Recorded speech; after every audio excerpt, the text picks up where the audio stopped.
All right, let's get started. Um, I don't have a deal to go over, but I have two topics to discuss. We were talking about, I think most of you guys were on here last week about earnouts. Um, and can we use earnouts or can we call them something else? That sort of stuff. So, the old days of having an earnout, which would be you have a purchase price of a million, you get a loan for a million, assuming no down payments or anything. You get a loan for a million, and then you may be paying more if revenue targets or net income targets are met. Okay, so let's just say you had $1 million purchase price, $1 million loan. What the SBA is having a problem with earnouts is they underwrite the deal based off of $1 million. And if you are doing earnouts into the future and taking and turning those earnouts into additional notes with the seller, well, that underwriting doesn't perform for the bank. I'll exaggerate to make my point. So if you bought it for a million and the bank did underwriting at $1 million and became comfortable, let's say it had a 1.5 debt service coverage ratio, and the bank's like, okay, I'm going to give you your million. And I'm going to massively exaggerate to make my point. What if the earnout that you agreed to was for additional $5 million, and all they had to do was increase revenue by $1 next year? And they increased that dollar, and then all of a sudden now you have an additional $5 million loan. So that business can't substantiate that and support that, right? So the initial bank that gave you the $1 million loan is pissed because you just encumbered the business so much that it's going to go bankrupt. So that's why they stopped doing the typical, what we call an earnout. And now what they do, does everybody understand that? Questions before I go on?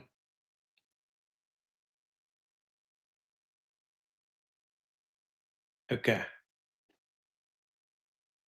Let me share screen.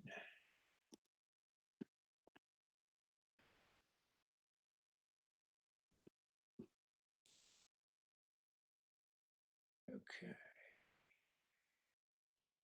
You guys see this? Yes. Yes. Okay.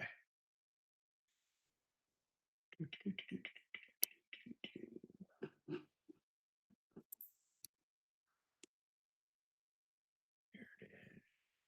Increase that a little bit. Is that any better? Is that good? Can you guys see the numbers?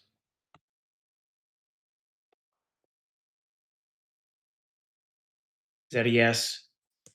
I'm gonna turn my Yes. screen sideways, but yeah, they're That's small. it. But So the earnout really bridges, in my opinion, the difference between a seller and a buyer and tries to bridge that gap. So if your current offer is $2 million and the seller wants 2.5, and neither of you guys are willing to budge. Okay. So then what I would suggest is to do an earnout. Of course, the SBA doesn't like the term earnout anymore. So we're going to call it a forgivable seller note. This does complicate it. So we're going to call it a forgivable seller note. So the quote, the purchase price on the letter of intent is actually $2.5 million because that is what the bank is going to underwrite. Because you may potentially owe this $500,000 in additional notes. So the SBA is going to put $2.5 million in the underwriting. That's the real purchase price. Does everybody understand that? Okay. So your offer's 2, the seller wants 2.5. So you're suggesting a forgivable seller note of 500 to bridge that gap. So in the LOI, you're going to do a purchase price of $2.5 million. It's going to be $2 million. Let's not confuse this with additional seller notes or down payments. It's going to be cash $2 million at closing. Does everybody follow that? And then there's going to be $500,000 of forgivable seller notes. So that's kind of how I have it structured here. Well, actually, I did confuse it with the down payment. So structured at closing, due at closing, $2 million. That's going to be SBA note of 1.8 and a down payment of 200 grand. And the forgivable seller note is going to be structured at $500,000. If sales don't meet X in year 1, the purchase price of $2.5 million will be reduced by 200 grand. I'm making this very simplistic. Okay. Because what you would actually do is, let's just say revenue right now is $5 million. So if it doesn't meet $5 million next year, the note of 200 grand is forgiven and goes away. So the real purchase price is now 2.3. And then in year 2, we're going to do the exact same thing. If it doesn't meet $5 million or whatever targets you come up with, maybe it's 6 million, maybe it's 4, whatever you come up with, and you can break it down, right? The first year is $200,000. However, that could be multiple seller notes, right? If it doesn't meet $4.5 million, it's reduced by $100,000. If it doesn't meet 4 million in revenue, it's reduced by $300,000. Whatever. So you can make this very complicated. Okay, so instead of we're just kind of turning it upside down. So instead of giving the seller additional money, so instead of starting with the purchase price of 2 and adding it on to get to 2.5, now we're starting at 2.5 and reducing it potentially to 2. So it's really the same thing. We're just kind of starting with a different foundation, a different basis. Does everybody understand that?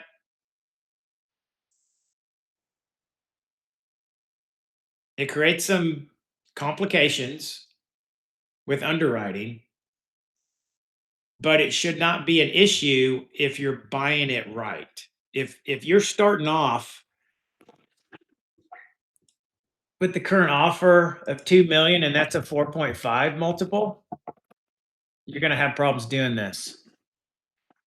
Because the other $500,000 you just added is now taking this to a 5x multiple, and it may not meet the debt service coverage ratios for the bank.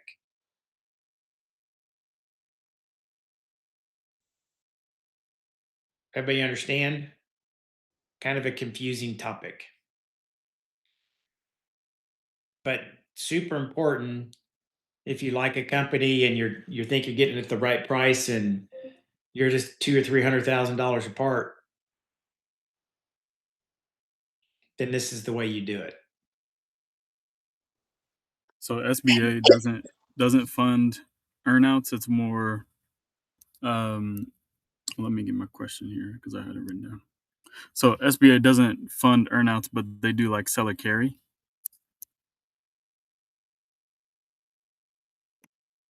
Or in what context are you asking? Just as like a general note. Okay, are we talking about earnouts and forgivable notes now, or what are we talking about? Well, I was just posing the question that the SBA doesn't typically fund like earnout deals. No, they don't. Okay. So again, I know this is confusing. So an earnout and a forgivable seller note, in essence, to me, is the exact same thing. You're just calling it something different and you're starting at a different point. Hmm. Okay. So an earnout is an additional 2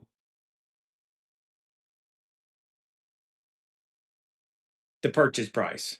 So an earnout, again, we can't do earnouts anymore. An earnout would be your offer is 2 million, they want 2.5. So you're going to tell them, all right, I'm going to give you 2. So your purchase price is 2. And I'm going to potentially give you another 500 grand. So the purchase price may end up being 2.5. So an earnout is an addition to the purchase price. A forgivable seller note is the exact opposite. So I just said we started at 2 on the purchase price with a $500,000 earnout with a potential ending purchase price of 2.5. Now we're structuring it as a forgivable seller note. So we have to start at the higher number, 2.5, because again, the bank wants to underwrite this deal under a worst case scenario. The worst case scenario is I, as the buyer, will have notes for $2.5 million. So the bank needs to make sure that it underwrites and everything is fine at 2.5.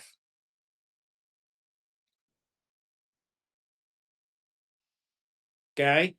So under a forgivable seller note, the purchase price is going to be 2.5. Under an earnout, the purchase price is 2 million. You guys understand the difference? Earnout's 2 million. We're going to add 500 for 2.5. A forgivable seller note, we're going to start at 2.5 and potentially go to 2 because we're forgiving those loans. Those loans are going to be deleted. So the SBA just wants to do that because, again, the purchase price is 2.5. So they're going to underwrite the deal under a worst case scenario of 2.5. And if you don't, the company doesn't meet targets, then those notes that you were going to give to the seller are now deleted. Which is, again, the exact same way if you did an earnout and started at 2. Well, you didn't meet that target, so you don't get the earnout. You started at 2.5, you don't meet that target, then you don't get that note.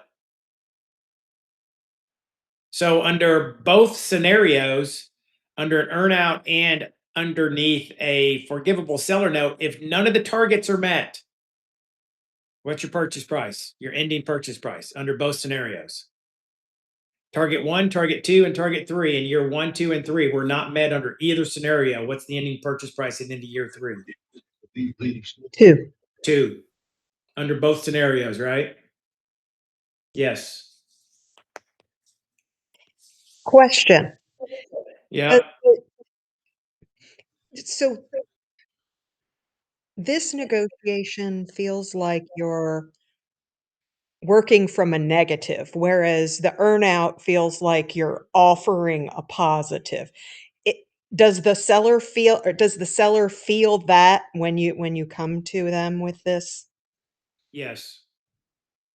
These, no matter what you call it, it's a hard sell. If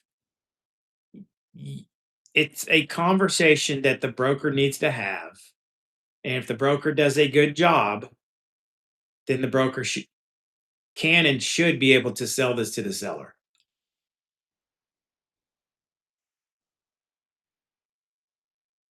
Seller's not going to take either one of these scenarios if the company's been for sale for 30 days. Right? They're not negotiating on purchase price. Just like if you listed your house for $1 million and someone comes offer you $900,000 on the first day, you gonna take it? No. So it's got to be at the right time. It's been sitting for a month or 2 or 3 months and hasn't sold, but yet they don't want to come down on their price. They think their company's badass. Well, if they think their company's badass, then put your money where your mouth is. How many Sims have you read that says opportunities? Like Dom is doing a SWOT analysis. Opportunities. Well, they don't. we're currently not marketing. That's on I'm not sure I've read probably 1,500 to 2,000 sims, and not one has it not said that as an opportunity. Okay, that's an opportunity. Then use all those opportunities against them when you negotiate shit like this, right? What do, what do you mean you don't want to do a forgivable note? I'm going to give you more money. It says right here that you don't do any marketing. So I'm definitely going to hit these targets because I'm going to market. You don't even have a website. You don't even have a sales team. Those are all in your opportunities on your sim. So I'm going to have a website. I'm going to create a sales team and I'm going to market. So are you not comfortable when I do all that stuff that I'm going to grow your company? Well, yeah, I think you are going to grow my company if you do all that stuff. Okay, well, great. Well, it kind of sounds like then I'm going to have to give you additional money then because we're going to meet all these targets, right? So if you present it the right way,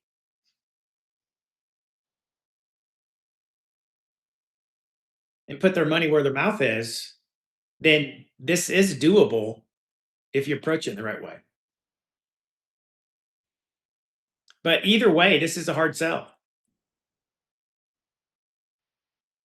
I want to sell my company. I don't want to be attached to it for 3 more years wondering what you're going to do. Right? Hey, buyer, I think you're an idiot. So I don't think you're going to reach any of these targets. I want all my money and I want to go away. It's a hard sell. Without a doubt. So anyway, so my main point is on this, I didn't want to get in the merits or if this is doable or not, is just how it needs to be structured going forward. Again, it's the same thing, but just kind of started with a higher base with the forgivable note. So it's the same thing. Make sense? Okay. All right. Now we're going to transition. Let me get out of this.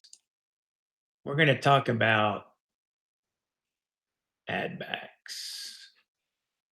Okay. All right. So we're going to talk about add backs. And we need to go into more detail on this at a later date. I probably just need to have like 15 different scenarios of real numbers with add backs. So the first thing I'll mention about add backs, they're extremely complex, extremely confusing, and you need to scrub the shit out of them.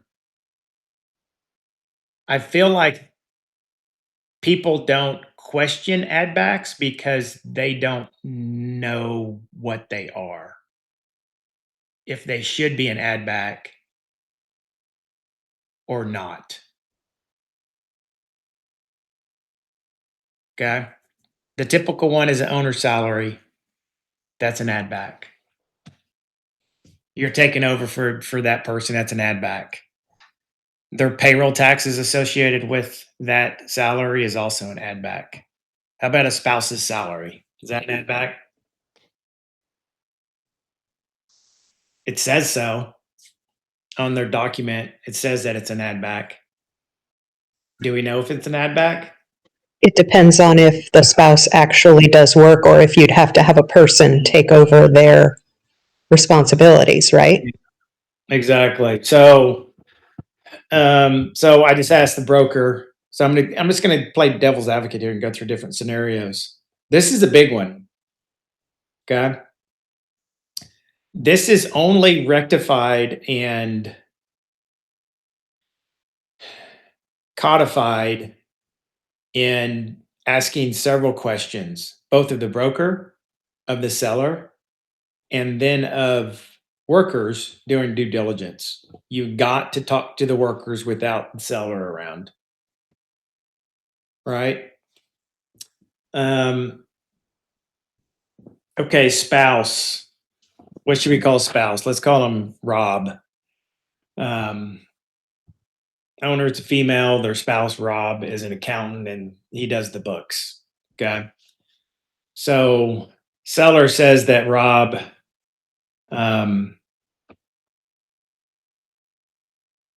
is paid $80,000 a year.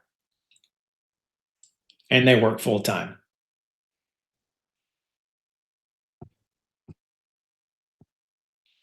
Does that add back?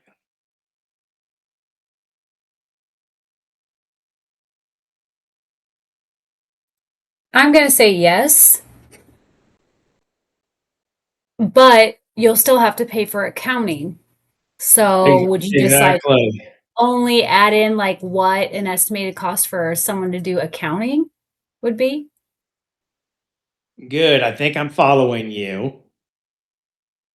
This gets all very confusing. I'm having to slow down my thought process here. Okay, so for a bookkeeper, you think a market value of a bookkeeper is 80 grand? Or do you think you can find a bookkeeper for 50? Bookkeepers are not 8 grand. Okay, we're gonna go with 50 to 60. We're gonna say 50. Okay. So, but they paid them 80. So what's the add back? The 30. 30. Everybody understand that? It's the difference between market and what they actually paid. So they're paying them 80. So when you take over, that 80 goes away. You're not paying that 80 anymore. What's going to replace it? The 50. So you're in the plus side for 30. So that's a $30,000 add back. Okay, so that's scenario 1. There's like 20 scenarios with spouse's salary. Okay, and of that 30, you got 8% payroll tax on there too. So another $2,500 that goes away as well. Okay, so how about the paying the spouse 50 grand and the entire thing's an add back, and we're asking, well, what does Rob do? We're going to stay with Rob. What does Rob do? And you talk to the broker. Oh, Rob doesn't do anything. Stays at home. Comes in maybe an hour a week to just sign checks. That's what the broker said. Okay. Cool. That makes sense. Then you talk to the actual seller or through in due diligence, because you're going to be asking all of these questions. Most important thing is have conversations with workers and management. Hey, now you're talking to a manager. Hey, what does Rob do? Oh, Rob's in here all the time. Man, if Rob left, this place would fall apart. How much does he work? Oh man, he's here 50 hours a week. So where the broker just said Rob works an hour, and now you just talked to the manager, and the manager said that Rob works 50 hours a week. So not only, in my opinion, it's not an add back, but it could be a negative add back, because if Rob is that important, you may need to spend $80,000 to replace Rob. So it may be a negative 30 add back. Does everybody just follow that? So the 50 is definitely not an add back because Rob's working full time. And I just figured that from talking to the manager that, man, Rob does all sorts of shit and is the most important person here. Now I got to replace Rob. And I think his market salary is 80. So Rob goes away and I got to replace Rob's salary with another person's salary at 80, which is going to cost me an extra $30,000. So that's a net. So I've wiped out their add back of 50 completely. And I've marked that out and I've put a negative 30 in there. Does everybody follow that? This is where this is where you're potentially going to massively overpay for a company. If you don't scrub every single one of the add backs, you're going to get taken behind the woodshed and just completely beaten.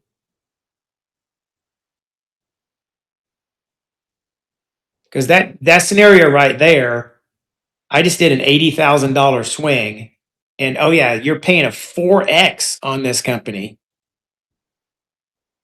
if you didn't catch that, you just overpaid for the company $320,000. This should keep you up at night.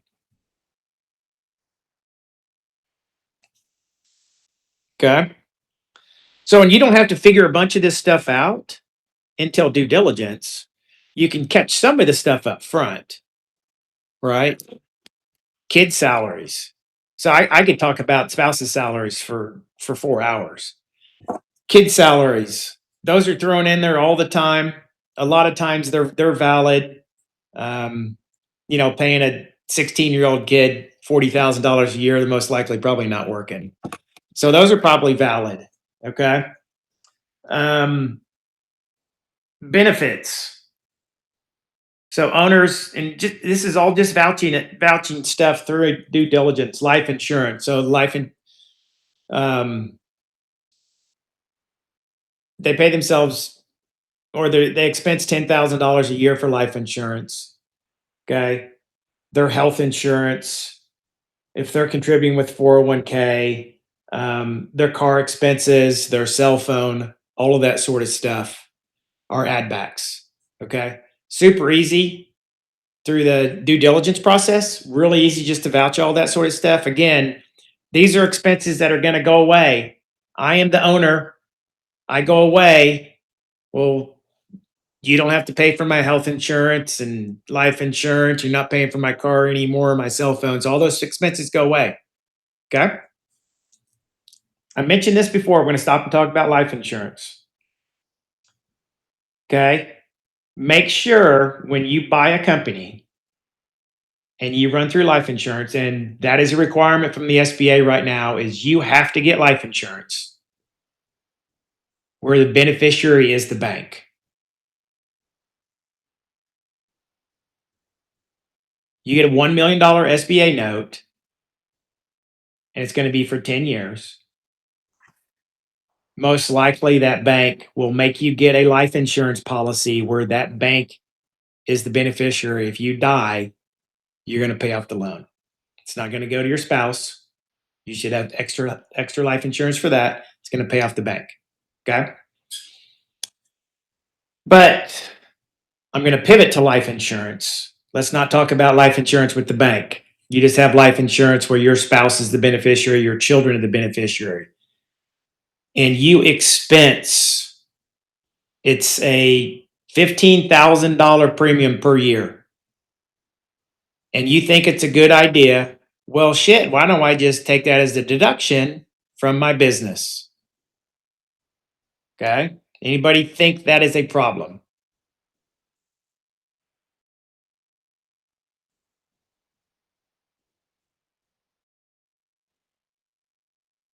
So if I take a $15,000 premium and I code it as a benefit expense, and it reduces my taxable income from my business, and then I die, and my wife gets paid out a $2 million benefit, is that benefit to her taxable or non-taxable? Or does anybody know? You got a 50-50 chance if you want to guess. Taxable. Why?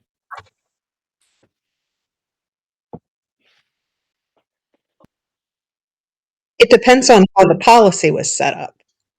No, it depends on if you took it as a business expense. So Uncle Sam wants his money. So you're either going to pay taxes on it up front or you're going to pay taxes at the end. Right? So you can't have both. You can't have the cake and eat it too, right? So if you take it as a business expense, i.e., you're not paying taxes, so that death benefit now becomes taxable. You can make this choice, right? And what's the likelihood you're going to die? Not very good. Well, I'm going to go ahead and take I'm in a 30% tax bracket. It's a 15%, $15,000 write-off. I'm going to say $4,500 in taxes right now. Nothing wrong with that choice. Of course, when you're dead, your spouse is going to pay $600,000. in taxes on that $2 million. So you thought you were leaving her 2, but you really left her 1.4. Okay. Or you can do the other thing. That other thing I do, it's what they call a below the line item. This is what I do with my life insurance and my partner's life insurance. It's on the income statement, but it's below the line, meaning it's a non-taxable expense or non-deductible expense. So I'm not taking a tax deduction when I pay that premium. So the beneficiary is going to get all $5 million or $10 million, whatever the face value is. And they're going to get the entire thing and not pay taxes on it. Okay.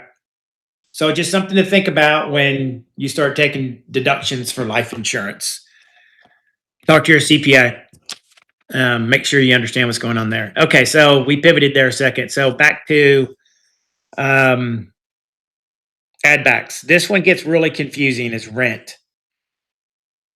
When somebody owns the building, you're buying a business and they own the building. This is when it gets really confusing. They're paying themselves way too much in rent, not enough rent. They're not charging themselves rent at all. And then what's the market? They just made up a number, right? Oh yeah, I'm paying myself $5,000 a month. The market's 10. So add back is 60 grand because they're charging themselves not enough rent. So in essence, the other way to look at it is, okay, I am going to take over. I am not buying the building. How much are you going to charge me rent? And he's telling you, I'm going to charge you 10. I don't know what market is, but that's what he's saying. So if you are buying the building, make sure you think about it in 2 separate transactions because it's going to get super confusing and super cloudy. What I always do is negotiate purchase price on the business. And then I tell them I'm going to buy the building at appraised value. Okay. And if you don't want to buy the building and you don't know what market rent is, same thing. I will pay you market rent. I will go get an appraisal done and we'll figure out what the market rent is. It just protects everybody. Does everybody understand that? So that can be really, really, really confusing. Okay. So make sure you understand what's going on there. Consultant, professional fees. Now we're going to get into a bunch of one-time expenses. Charitable contributions. I fund my church $500 a month through my flooring company. Okay. That's going to go away. So that's an add back. Okay. So I think that's a normal add back. Consultants. I brought in a consultant to increase my margin last year and paid him $50,000. Is that an add back?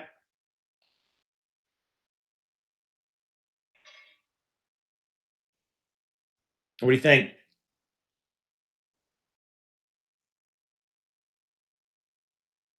I'd say yeah. You'd say yeah? Yeah, because it's going away, right?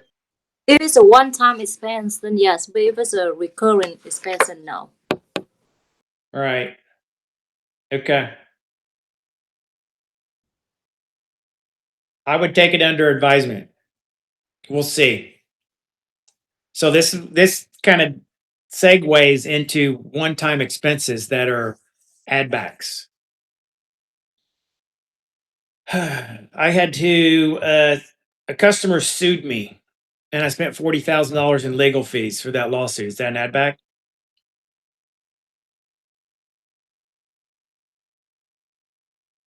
How about a software upgrade? Brought in a new sales system. It's $30,000 cost me to upgrade it. Is that an add back? I'm gonna keep going. How about I hired somebody and I fired them after 90 days, and that 90 days of salary was 40 grand. Super expensive person. Is that an add back?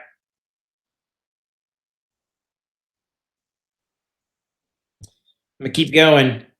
How about the headhunter fees? I hired a headhunter and paid him 20 grand for a new salesperson to go find me a salesperson. Is that an add back? These are all one-time fees.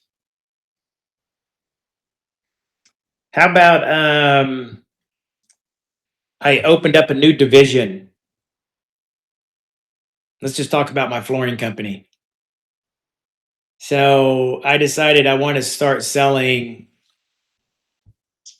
countertops.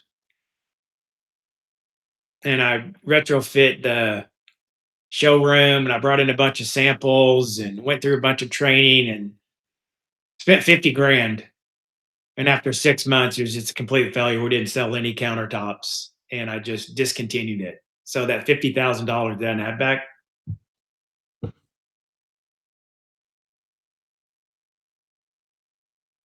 No. What if all 6 of those things that I just said, brought in a consultant in 2023, 2022, I had a big lawsuit. 2024, I had a software upgrade. 2025, I had a bad hire on top of headhunter fees. 2021, I had a failed initiative. So I had a one-time fee every single year for the last 6 years. Those all add backs? I don't think any of them are add backs.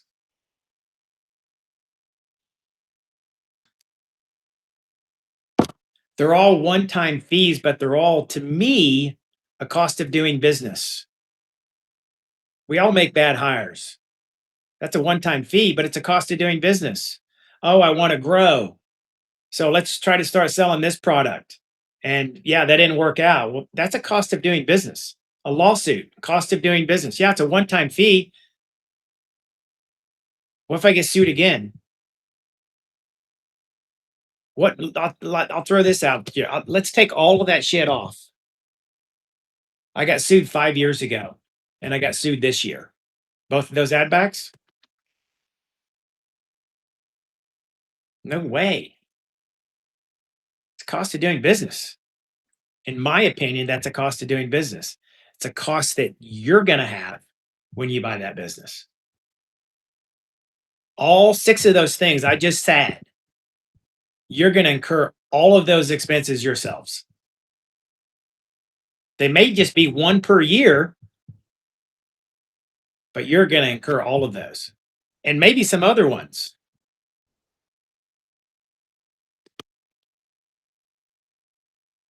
What if I had a forklift for 10 years and the motor went out and it was $18,000 to replace the motor? Is that a one-time expense? Is that an add back? No way is that an add back.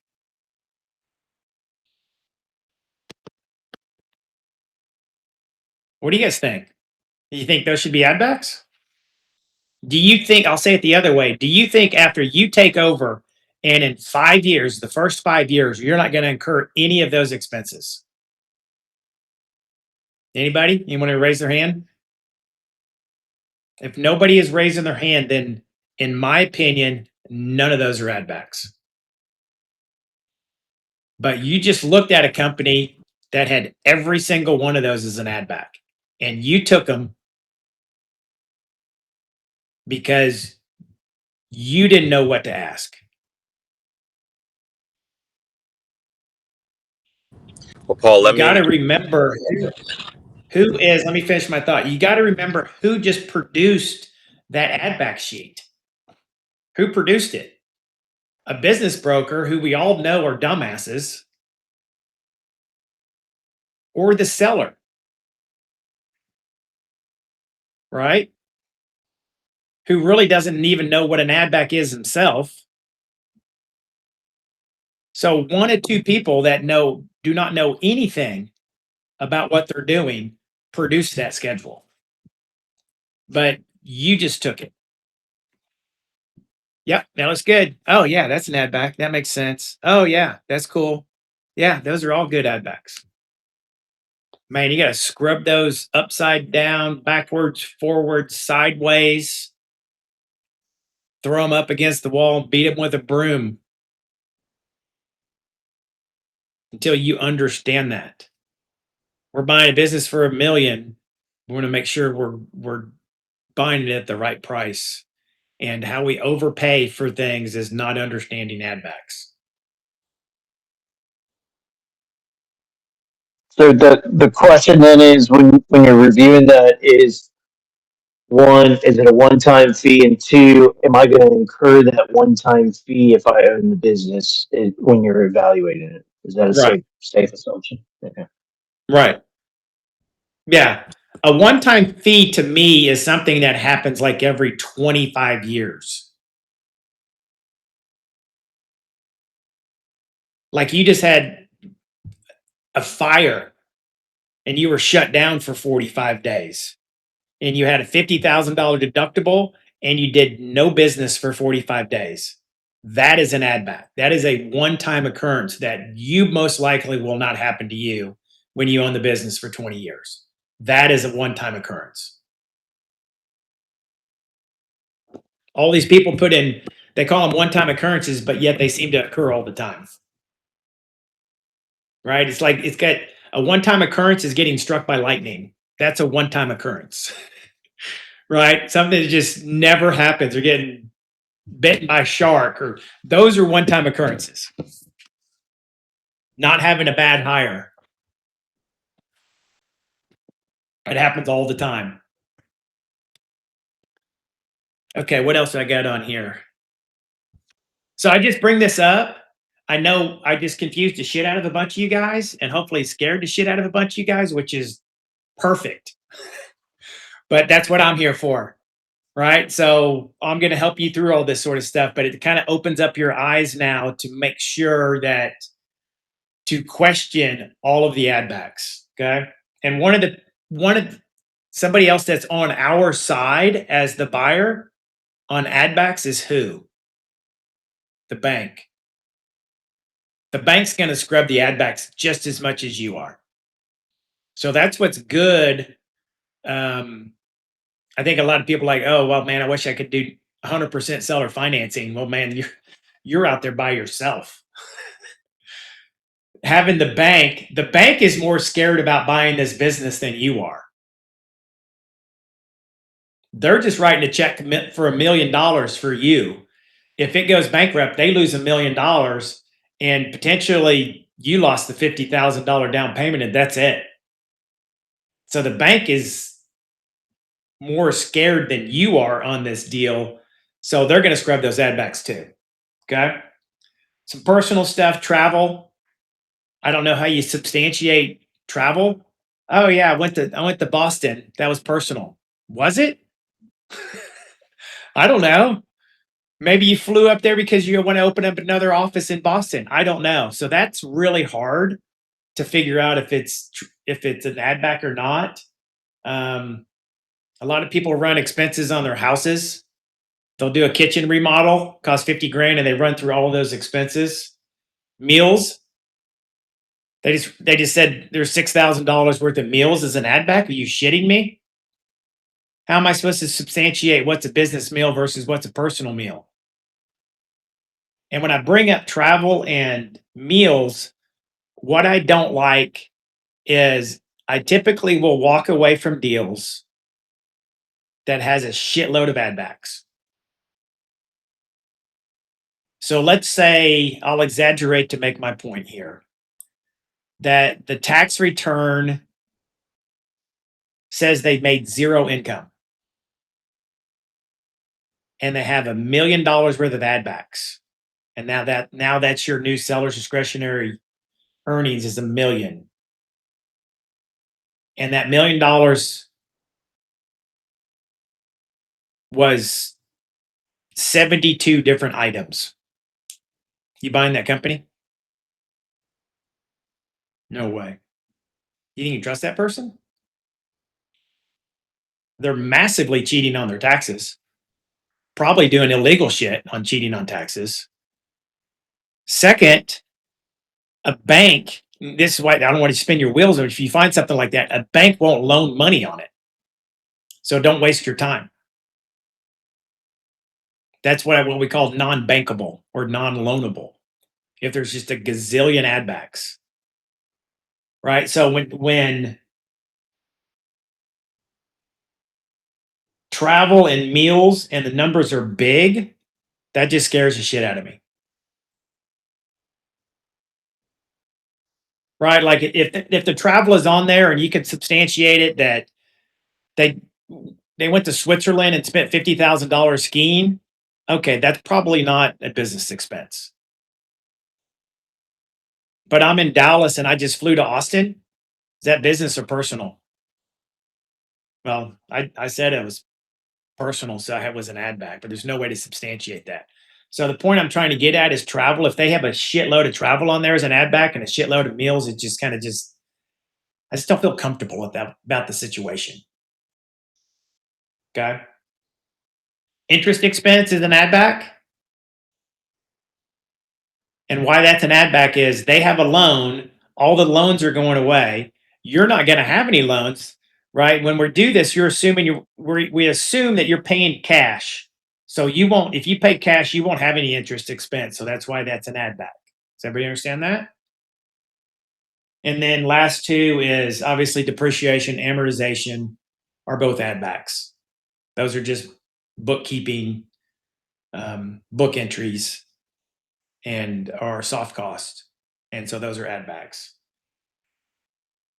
So the again, I will say it again, the main reason I brought this up is just kind of eye-opening to you guys is do not take these at face value. Outside of a couple, depreciation, interest, owner's salary.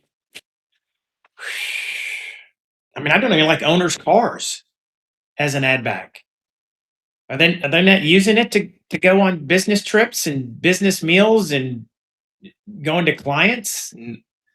So I don't even like that as an add back. Health insurance is fine. Life insurance is fine. 401k. Cell phone. Are you kidding me? But anyway, rent, super confusing. Make sure you separate. If they own the building, it's two separate transactions and value both of them separately. And then most likely, in my opinion, one-time expenses should not be add backs because every single year you're going to have a one-time expense. It may be different. So I wouldn't, outside of a fire or something crazy like that, maybe COVID, you got shut down for 4 months during COVID, whatever. Question them, scrub them 10 different times until you become comfortable. And remember who came up with those numbers: a broker who's a dumbass and a seller who's got an ulterior motive to artificially inflate the price of their business. Not saying either one are doing it just shady. Most of the time, they just don't know what they're doing. Okay. As you can tell, I just talked about add backs for 45 minutes, and we're all, including myself, super confused. And if we're all super confused and they had to create it from the beginning, they definitely didn't know what they were doing.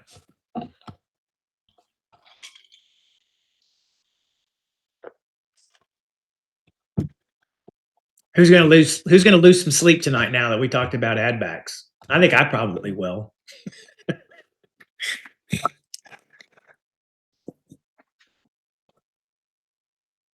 Questions? We got 5 minutes. I talked a lot.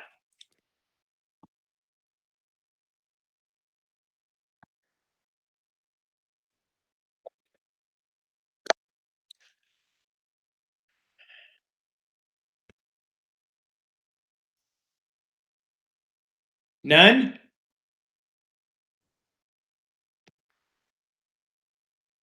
Common legitimate add backs that you see. Say that again. You cut out.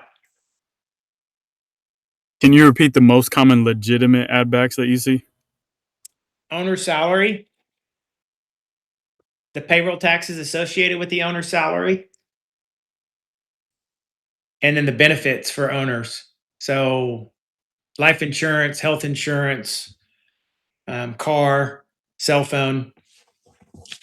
Those are probably the most legitimate. Everything else you should question. And interest expense is a legitimate add back. Depreciation, amortization. Those are no brainers. Everything else you should question. 401k. Yeah, that's fine. That's legit. So in any type of benefit,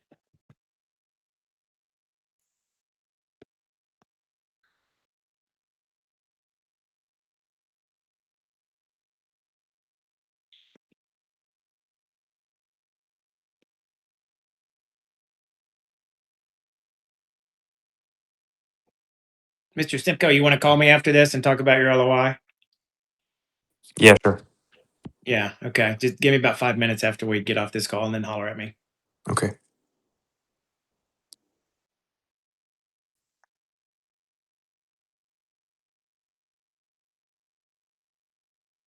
And then go back to what we originally talked about, the earnout versus the forgivable seller notes. Super confusing. If that's you, then just holler at me. I'll walk you through it on the LOI, how to structure it. And again, 90% of the time they're going to tell you no. No matter what you call it or how you present it, they're going to say no on that anyway. But they may say yes.